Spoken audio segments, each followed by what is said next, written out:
Peace and blessings. My name is Cinnamon. Today is Friday, October the 27th. Tomorrow is our full moon in Taurus, and it is going to be an eclipse. So, today I am doing a reading for Libra. Libra, this reading is for the upcoming wanting phase, which is starting tomorrow, October 28th, going through to November the 12th.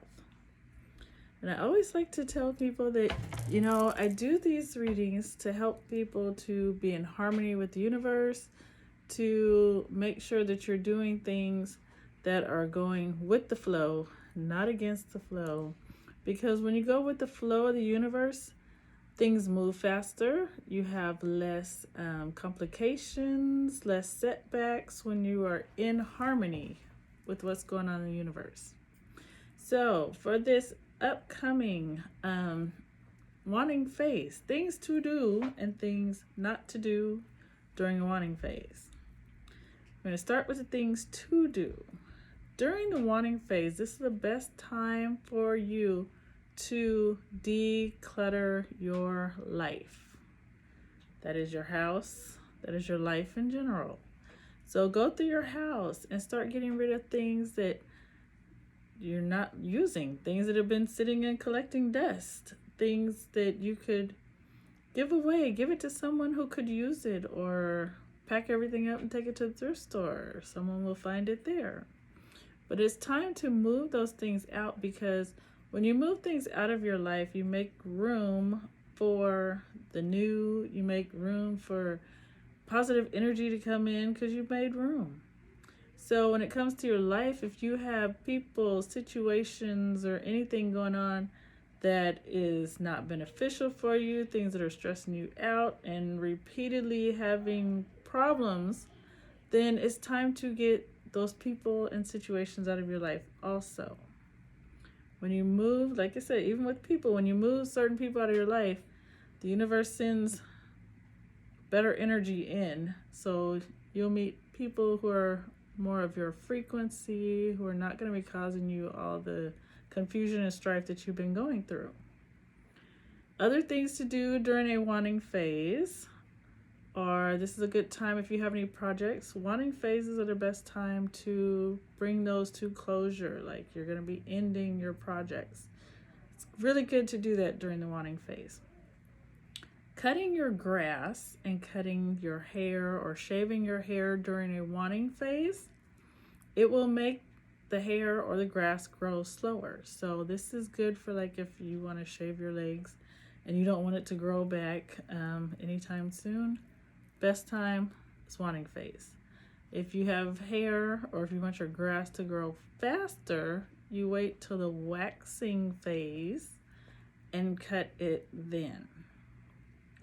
Other things to do is, people who like to go crabbing or they like to go get shellfish, you do that during a wanting phase because crabs, shellfish are going to be meatier.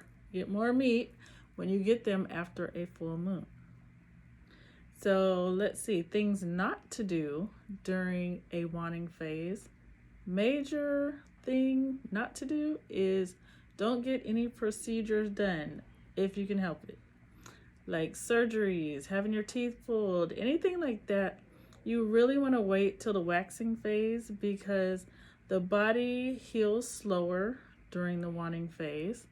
And you put yourself at a slightly higher risk for complications. And, if you have to get something done during the wanting phase, like you have no choice, you're not doomed. I'm just saying that you have less complications when you do it during the waxing phase. So with that being said, I just wanted to give you, some things, what to do, what not to do, just to make life easier. We all want life to be easier. So if you got little tips and tricks and things like that on how to make it easier, please share with me because I'm going to share with as many as I can so we all can have smoother transitions in life. Now, I would like to show you my setup. So when I do readings, I always set things up to get as much energy going for the zodiac sign that I'm doing a reading for. And Libra, of course, your tarot card is Justice. Of course, it makes so much sense. So I have 3 different decks here. This is tarot cards. This is a deck I created. Here's my Justice card.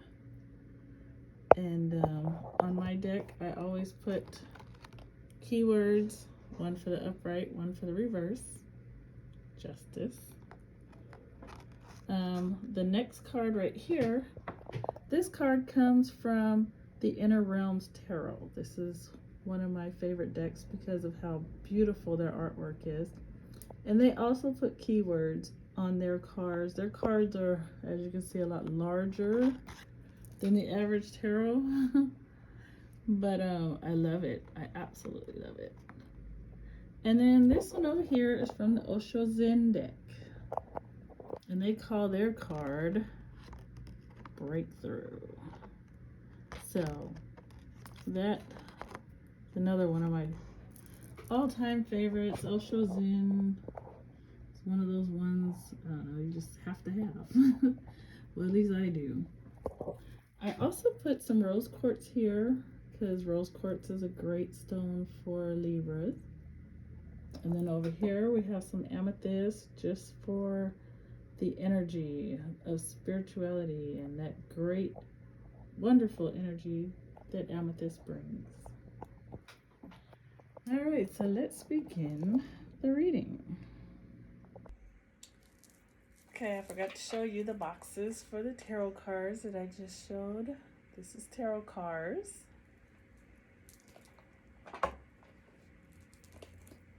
It's Osho Zen.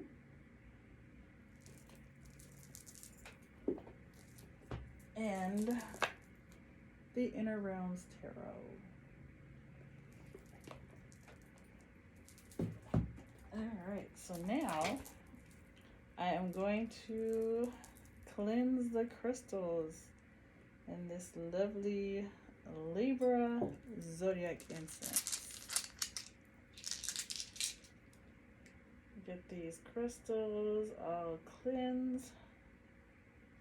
Get that Libra energy all over them so we can get some really good insight into what energies are going to be available for you, Libra. Other thing that I suggest is that, you know, tomorrow is full moon in Taurus. And when a full moon is in Taurus, it really helps if you look back 6 months ago when the new moon was in Taurus. Look at the intentions that you set back then. What was going on in your life? Take a look at it and compare it to what's going on in your life now. See, you know, what progress you've made. Did your intentions or your goals, did you achieve them? Do you at least see some of the sparks going? Always look at new moons and full moons as, I guess, markers. Like, you can see your growth. If you're doing your new moon, your full moon rituals, you're setting your intentions, you're doing your readings, you can always use that to see your growth and where you're going and how far you've come. Like, we just had that solar eclipse, and some people make wishes during solar eclipses. We do. And when you make a wish at a new moon, you should at least by the time the full moon comes, you should see some of those seeds that you planted starting to sprout, metaphorically speaking, with the seeds. But yeah, you should start seeing things happening. Always be mindful of, you know, setting your intentions and keeping track.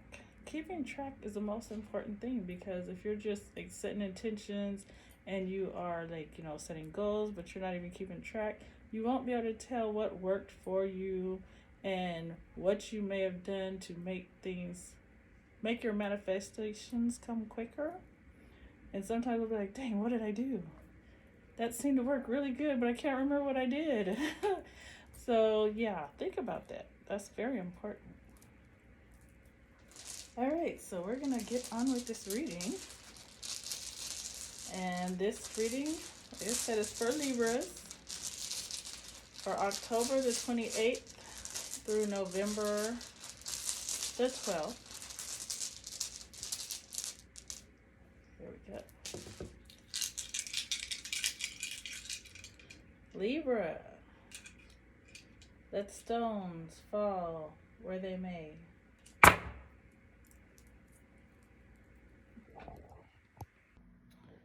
Alright, Libra, here is Crystal Clarity. Crystal Clarity is my other baby, my other creation when it comes to divination. I've got Crystal Clarity and I've got tarot cards. Crystal Clarity is a form of casting lots. And casting lots is spoken of in the Bible, and some people, drop sticks, some people drop bones, some people roll dice. There's so many different forms of casting lots, but I know how many of us are like crystal crazy, and I thought that this would be a very nice new addition to casting lots. So here we go. We're going to start right here with your shadow self. And the stone that has landed here is amethyst. And amethyst represents what you do as your stress reliever. Everyone has different things they do to relieve stress.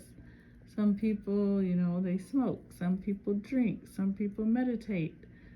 Some people comfort eat. Everyone does something different.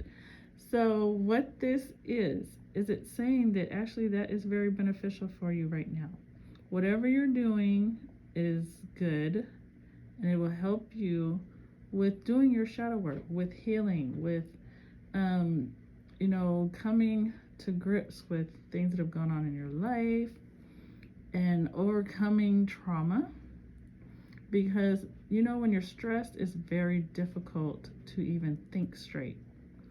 So when you calm yourself down or you get into a meditative or an altered state, sometimes it's really easier to get answers and to see the big picture. And with this energy that's coming during this wanting phase, it is saying that this is going to be very beneficial for you.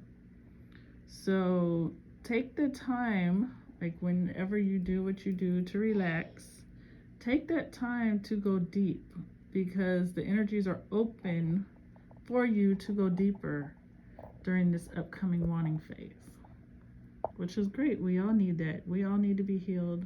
We all need to, release the trauma. It's just like I was talking about it during a wanting phase.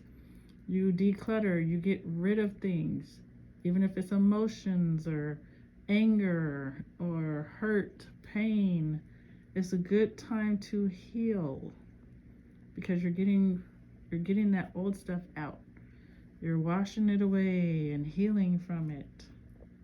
So that is good. Know that whatever you're doing to relax is going to open up healing moments. And sometimes, we go through more pain to heal. Just be aware that you may experience that, but know that in the end it's going to be great. Here we have Unakite, and Unakite represents your relationships, your committed relationships. So, yes, I know not everyone is in a committed relationship right now, so I'm going to tell you both sides. First of all, this stone has landed where it's like 50% in, 50% out. And that means that your committed relationship or lack thereof is having an effect on your talents, like 50-50.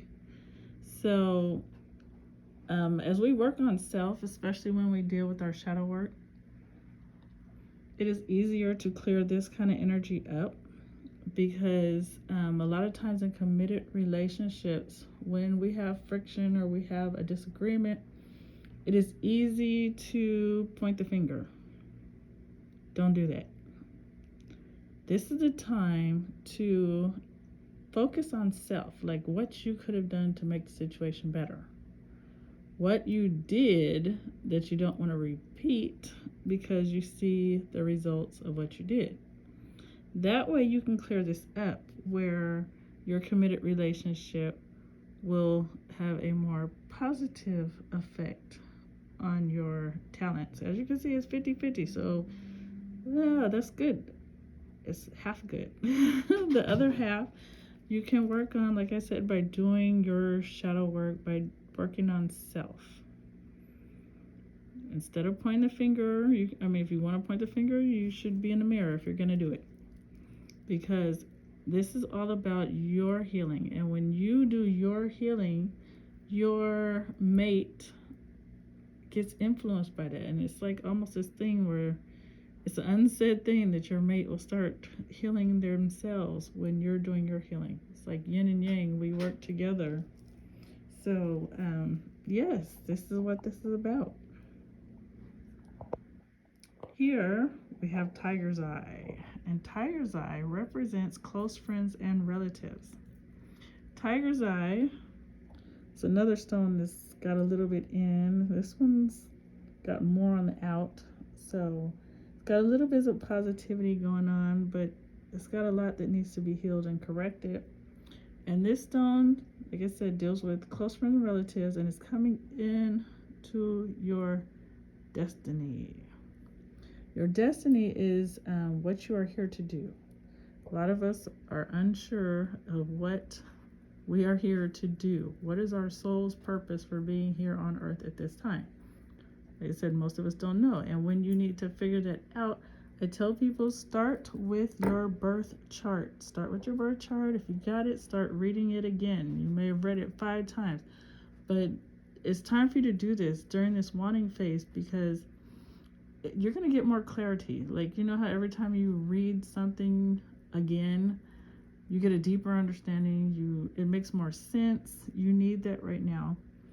And you need to talk with close friends and relatives and those who, might be in a bad place.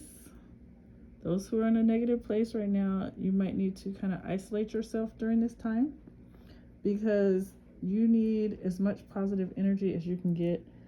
We all do, especially during wanting phases and during like eclipses. You don't want a lot of negativity around. So if you have close friends and relatives who are maybe in a bad spot right now, lovingly just separate yourself. Focus on self again. Focus on self, because these kind of things can take you off your path. When stones land here and it's got some negativity into your destiny, it's taking you off your path.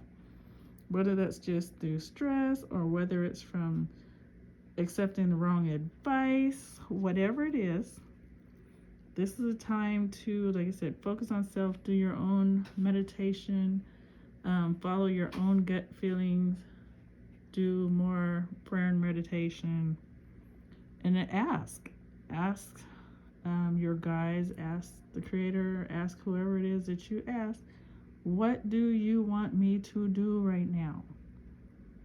And those answers will come. All you gotta do is ask.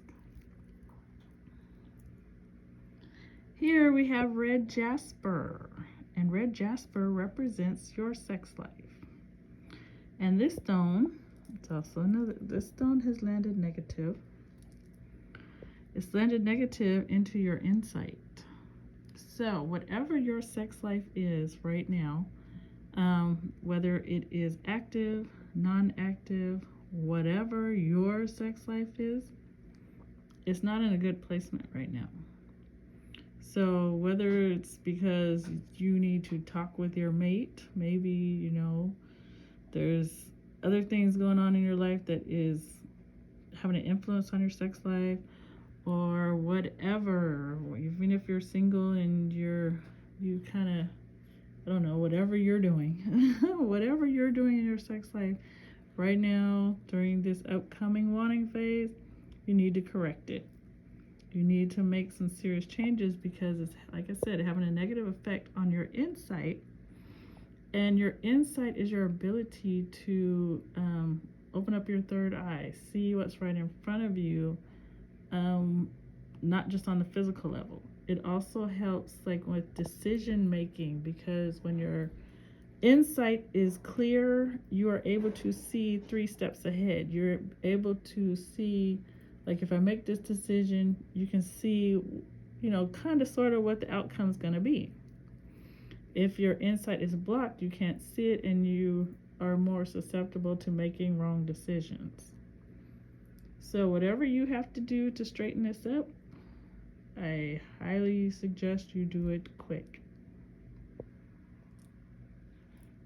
Here we have blue Adventurine, and blue Adventurine represents your communication.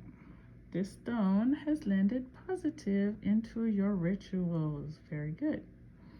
So your rituals are anything that you do regularly. They're not always something spiritual, but it's whatever you do regularly, whether it's, hey, you go to the gym every Wednesday, or you take your children to the park every Friday, or you and your mate go out to eat, you have date night, or whatever it is that you do that is regular schedule, anything other than work, but something that you have set aside that you do regularly, and that is what your rituals are. So communication positively affecting your rituals, and that is very positive. So that means it's good to start talking to people, get more insight, get more when you talk to people, we're always fed more energy. More ideas come just through communication. People are always willing to share their ideas and their thoughts and their experiences. So ask questions or share your own experiences, because even when we share and we teach and we talk to others, a lot of times we're teaching ourselves. We even, just by communicating, we get a higher and a deeper understanding of what it is that we're actually doing. Even new ideas come in the middle of a conversation, like, what, I never thought about this, and it just comes out. It's like you're tapping into something. And during this wanting phase, it is saying communicate more, because communication opens doors. Closed mouths don't get fed. All of that communication is going to be very beneficial for you during this wanting phase. Communicating about all kinds of things, especially, like I said, things that you want to do as far as like your rituals. Communicate. Out here we have Snowflake Obsidian. Snowflake Obsidian it's out here. It's like something to think about, because that stone belongs to this chamber, which is your shadow self. Snowflake Obsidian is coming in. It's not here yet. It's kind of far out there. This looks like around end of December, beginning of January. This stone will be coming in negatively, affecting your dependence. This chamber represents your dependence. And whenever you have things out here, it's great because it's not happening right now. So you have time to correct it. So you got to work on shadow self. We've already discussed that. So when you really do the work, this will be corrected. It will not come in negative, affecting your dependence. So if you don't do the work, it's not going to be a very positive experience when it comes to dependence. And dependence, if you don't have children, dependence would be your pets. Anyone that is dependent on you, your dependence, you need to do your shadow work. Don't forget, this came up twice in this reading. So during this wanting phase, it's good to make sure that you are having some alone time, some constructive alone time to do your shadow work, to work on your healing. That is going to be so necessary for you. This is all the stones that I have for you today. I hope that this has brought some clarity, some insight, and some guidance for you to do things during this upcoming wanting phase. Get you some focus things. Just focus on these things. And when you do, you will see a change. You will see a very positive change when you do the work. We all have work to do. When we don't do our work, stuff gets stagnant. You know, our goals, we are not reaching them. It's like they seem so far away, but as you do the work, you get closer and closer to accomplishing what you really want. Thank you for watching, and I hope that you have enjoyed this. If so, please like, share, and subscribe, because I would really like to get this information out to as many people as possible. Thanks again. Hope you have a blessed wanting phase, and I will see you in the waxing phase. Peace.